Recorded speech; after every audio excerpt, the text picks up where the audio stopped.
All right, so if we turn to the specific course content, the curriculum will follow the 5 chapters of the book. It's really 4 chapters and then a part B, but part B will count as a separate module, and that's the one that will deal with the case law and rules of court.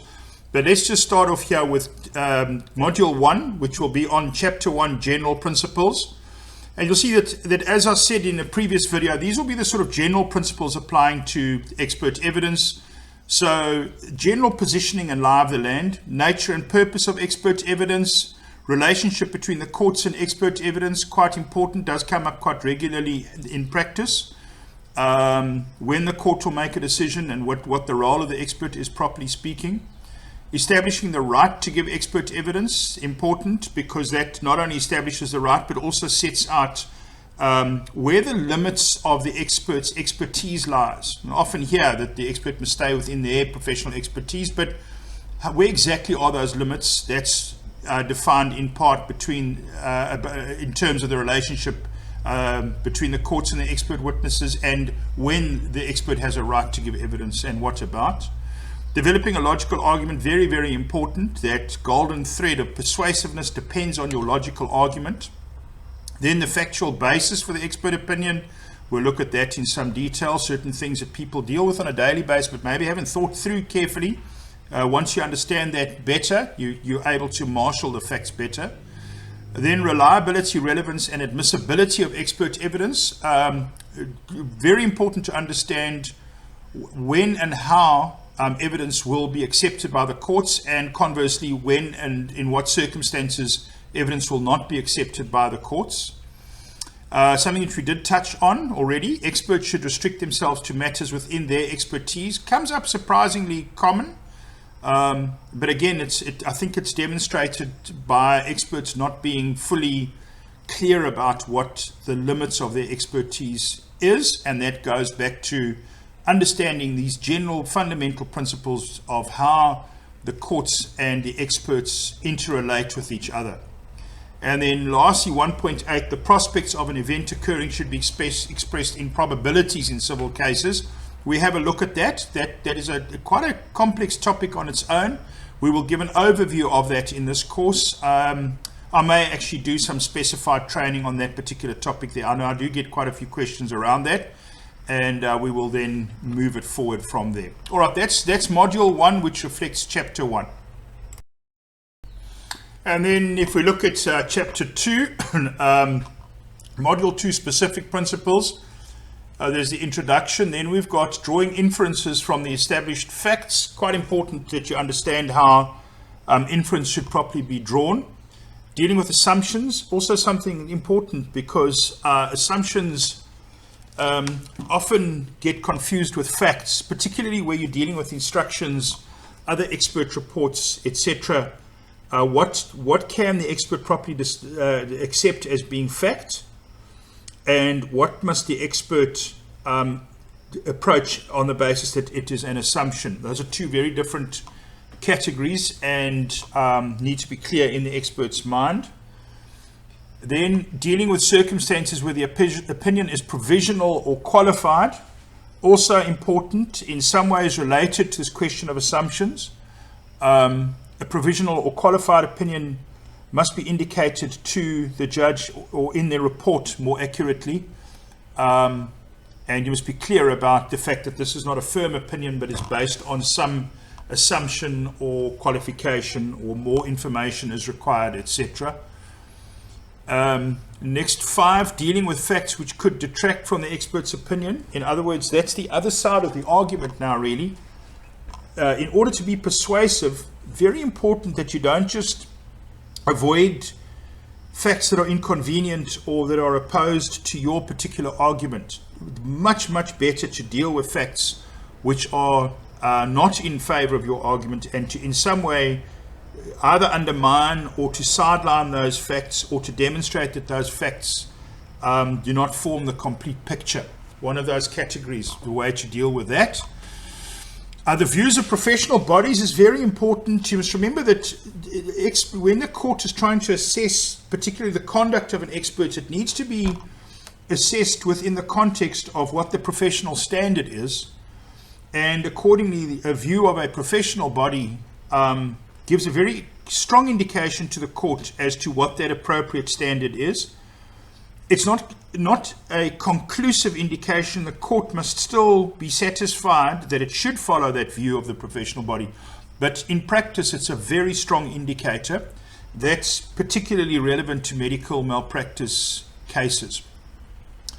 Then we have a look at some of the foundational or fundamental principles of causation. Causation is often so important and also often complex. So in order to deal with more complex medical questions around causation, it is critical that a firm foundation of the fundamental principles of causation is established by the expert. Then reliance on literature happens very often, that some sort of probability or an assessment is affected by relying on one of a range of literature. How that should properly be done and how experts should approach that is set out. Dealing with competing scientific theories does, to an extent, relate to 2.5, dealing with facts which could detract from the expert's opinion. Here, it's less the focus on the facts and more on a scientific theory. But what is common to both of those categories is that it's so important that competing theories be dealt with, and where strong points can be made contrary to those theories, that is done. Then dealing with the nature and extent of injuries, that obviously is very important for quantum cases, and there are some principles that relate to that. 11, surgical breach of duty cases where the mechanism of injury is unclear. That happens quite frequently in medical malpractice cases. The exact cause of the injury is not apparent, and there are some principles that apply there. And then claims for damages against the road accident fund, various principles to be dealt with under that specific category. Again, not an exhaustive treatment of the subject on that point, but there are some fundamental principles that it's important to be aware of. Let's deal with the expert report. This, in a way, is the heart and soul of expert evidence. The expert report is so important. Why is that? Well, because this is where the expert gets an opportunity to really sit down and think about their argument based on their case theory. And it's such an important opportunity to reflect on what is your opinion and what are the reasons for that opinion. And we'll see that the rules of court actually establish that as really the foundation of the expert evidence. And it's that argument which is captured in the expert report, which, if well made and strongly made, based on correct facts, correct conclusions drawn from those facts, correct scientific or medical, clinical reasoning, that your expert report, and then coming to the right conclusion, a right opinion, that the expert report itself is strong, but that serves as the jumping off point for every other aspect of the matter. That includes dealing with a colleague who has a different view, dealing with your own legal team, attorneys and advocates, dealing with the opposite side's legal team, attorneys and advocates, dealing with the judge, dealing with cross-examination, explaining in evidence in chief. I've got cross-examination, evidence in chief the wrong way around here, but I'm sure you follow what I'm saying. Evidence in chief, explaining to the court nicely so the court can follow your reasoning. It all starts with a well-reasoned expert report. I'm not going to go through all the subsections of the expert report in this video. You can have a look at those subsections. Most of those will make sense to you. There's a specific structure that I recommend. Particularly seasoned experts have their own structure that's worked for them over the years, and that's fine. They can continue with that. But it's always worth considering points about setting out your expert report, because the way that I approach it is to set it out in a logical structure. Each of those subsections is there for a specific reason and fulfills an important role, and it's worth reflecting on the report structure which you have already, if you are happy with your report structure, if you are still looking for a report structure, this is a very good foundational basis to start putting together a report structure. Appearing in court, well, that happens in a low percentage of cases, but appearing in court is very important because that's where your mettle really gets tested as an expert and where you can show yourself off to best advantage. It's also the most challenging aspect of expert evidence, particularly when you're subjected to a very good cross-examination, can really test your mettle as an expert, and a good probing cross-examination before a senior judge will expose any flaws in your reasoning and in your approach to your practice. And for that reason, it's important that all the principles that are covered in this course will stand you in very good stead once you get to appear in court and you're put in the crucible, that melting pot of proper, rigorous cross-examination before a good judge. That's where you really get tested. I'm not going to go through every item on the court process, but I will just make the point that we divide that court process up really into a pre-litigation stage, a trial preparation stage, and then the trial stage itself. And you'll see that from point 4.1, those three subsections. It's a handy way of thinking of dividing up your court preparation and then appearance. The one or two points here, you'll see that all the usual preparation for court stages are included in this particular module. And in particular, we will focus quite heavily in this module on actual court appearances, what to do, what not to do, general tips as to how to conduct yourself in preparing for your court appearance, and then the actual court appearance itself. Then in Module 5, we will have a look at a few important key expert witness cases in South Africa, and also some important rules of court. We will try to extract the most important principles from those cases so that you take the knowledge from Modules 1 to 4, and when we see how the courts have applied those principles in practice in these key cases. So there are two things you're going to be learning there during the same process. The one is you'll get a working knowledge of the key expert witness cases in South Africa, and the second thing is to see that practical application of the principles.